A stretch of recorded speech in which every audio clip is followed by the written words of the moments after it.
Episode के start में एक लेडी एक डॉक्टर के पास बैठी होती है, जहां हमें पता चलता है कि उसके पास अपना इलाज कराने के लिए पैसे नहीं थे। वो हॉस्पिटल से जाने लगती है जहां पर टीवी पर मरोमी की नई एनिमे सीरीज की बात हो रही थी, जहां वो लोग सागी का ओपिनियन लेते हैं और वो जवाब देती है, मैं होप करती हूँ कि ये सीरीज लोगों को पीस देगी जैसा कि मरोमी ने दिया है। अगले सीन में वो लेडी अपने घर जाते हुए लोगों को लिटिल स्लगर के बारे में बातें करते हुए सुनती है, जहाँ कोई बोलता है कि वो पत्थर की तरह मजबूत है, कोई बोलता है कि वो एक दानव है, एसेट्रा। वो लेडी अपने घर पहुंचती है जहाँ पर उसके सामने लिटिल स्लगर खड़ा था। वो बोलती है कि मैंने तुम्हें याद किया था, पर अब मैं अपना माइंड चेंज कर चुकी हूँ और अब मैं मरना नहीं चाहती। वो उसे अपने हस्बैंड के बारे में बताती है जो कि हिकारी यानी चीफ होता है, जो इस वक्त कंस्ट्रक्शन वर्क कर रहा था। वो बोलती है कि मुझे बचपन से एक बीमारी है जिसके चलते डॉक्टरों ने उसे बचपन में ही बता दिया था कि तुम्हारे जीने के चांसेस बहुत ज्यादा कम हैं, पर हिकारी ने उसे एक्सेप्ट कर लिया जैसी वो है, ये कहते हुए कि मुझे तुम्हारे अलावा और कोई नहीं चाहिए। इसी बीच हमें हिकारी एक लड़की की बैग को घूरता हुआ दिखता है। वो कहती है कि कमजोरी के कारण वो बच्चा भी पैदा नहीं कर सकती थी,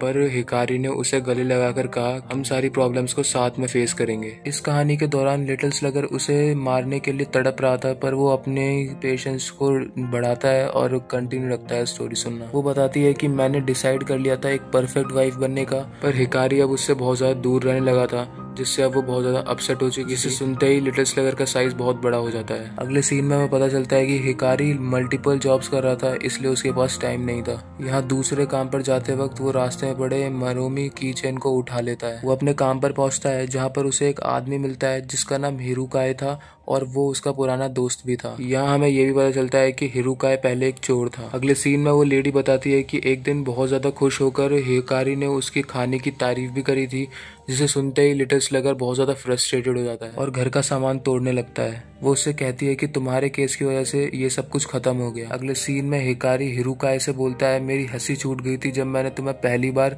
एक अजीब से हुलिये में चोरी करते हुए पकड़ा था। हिरुकाए बोलता है कि मुझे अभी भी तुम्हारी कई बात याद है जहाँ तुमने कहा था कि चाहे हमारे आसपास हर चीज गलत है पर कहीं कुछ सही है और इसी वजह से हमें जीते रहना चाहिए। वो लेडी बोलती है कि मैं और मेरे हस्बैंड तुम्हारे खिलाफ खड़े हैं, जिस पर वो लिटिल स्लगर हंसने लगता है। वो बोलती है कि तुम्हारे वजह से मेरे हस्बैंड की जॉब चली गई और अब हमारे पास जीने का कोई रीजन नहीं बचा। तभी लिटिल स्लगर उस पर एम करता है और वो हंसने लगती है। वो सडनली अपने बैट से उसके सर के ऊपर एक स्क्रैच पहुंचाता है, पर वो बोलती है कि इस सब के बावजूद हम में जीने की ताकत है। अगले सीन में काम करते वक्त हिकारी को सागी और उसके साथ एक लड़का दिखता है जिसे वो मरोमी की चेन दिखाता है। यहाँ अगले सीन में वो लेडी बोलती है कि मेरे हॉस्पिटल बिल्स की वजह से बहुत ज्यादा खर्चा हो रहा था, पर हिकारी ने बोला कि हम साथ में कुछ कर लेंगे। वो बोलती है कि तुम मुझे मेरी परेशानियों की वजह से मारने आए थे, पर अब वो ऐसा नहीं चाहती। वो आगे बोलती है कि हम इंसान बड़ी सी बड़ी चीज का सामना कर सकते हैं, पर तुम्हें ये समझ में नहीं आएगा क्योंकि तुम इंसान नहीं हो। तुम बस